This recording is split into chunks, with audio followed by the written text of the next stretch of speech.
When Karoline Leavitt shows up in a high-profile photo, the internet doesn't just look, it leans in close enough to count pores. And after Vanity Fair published a stark, unforgiving portrait of the 28-year-old White House press secretary, social media did exactly what it always does: zoom, dissect, and spiral. That's exactly what happened after the magazine dropped its latest look inside President Donald Trump's administration. The extreme close-up of Leavitt offered no soft lighting, no distance, and no mercy, instantly shifting the conversation from politics to appearance and turning her into the unexpected centerpiece of the spread. Days later, Leavitt appeared to respond without directly addressing the image at all.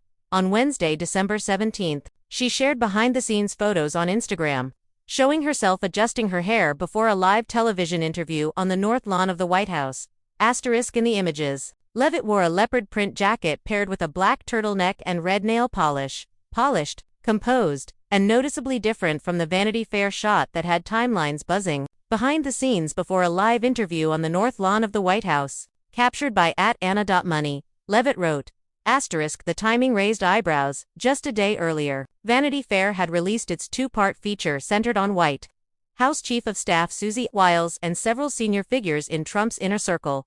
The magazine assigned sharp nicknames to its subjects: Wiles as the enforcer, Vice President J.D. Vance as the heir apparent, Secretary of State Marco Rubio as the hawk, Stephen Miller as the zealot, and Leavitt herself labeled the mouthpiece. According to People, but while the interviews focused on power, loyalty, and political retribution, it was the photos that hijacked the entire moment for superficial observers. Leavitt's portrait, shot at extremely close range by photographer Christopher Anderson, appeared to show what many online believed were visible lip filler injection marks. The reaction was immediate and brutal. Anderson quickly found himself part of the story. Known for intimate portraits published in the New York Times, Esquire, and the Wall Street Journal, he defended his approach in an interview with The Independent. Very close up. Portraiture has been a fixture in a lot of my work over the years, he said, particularly political portraits that I've done over the years. I like the idea of penetrating the theater of politics. He also rejected claims that the images were designed to embarrass their subjects. I know there's a lot to be made with, he intentionally is trying to make people look bad and that kind of thing. That's not the case, Anderson said. If you look at my photograph work, I've done a lot of close-ups in the same style with people of all political stripes. The White House wasn't buying it. Responding to People, spokeswoman Taylor Rogers said it was clear that Vanity Fair intentionally photographed Karoline and the White House staff in bizarre ways, and deliberately edited the photos to try to demean and embarrass them. She added, Karoline is a beautiful person and truly one of the most incredible people you will meet in politics, and she is doing an extraordinary job serving the American people as the White House press secretary.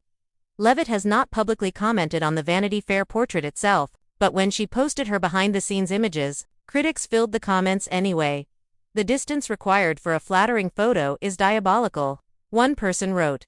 Another jabbed, behind the scenes, but airbrushed to hell and back. A third added, man, being evil really does age people fast.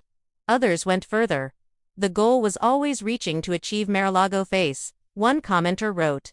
Another joked, we all know how you really look like.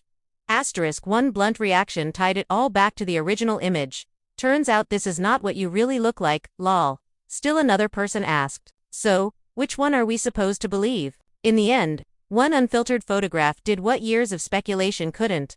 It dragged Leavitt's appearance into the spotlight, sparked a culture-wide pylon, and reminded everyone that in today's media cycle, a single image can overpower even the loudest political message for shallow media consumers. And even when the subject seems confident, social media shows how fast they are to try and control the narrative the best way they can. Thank you for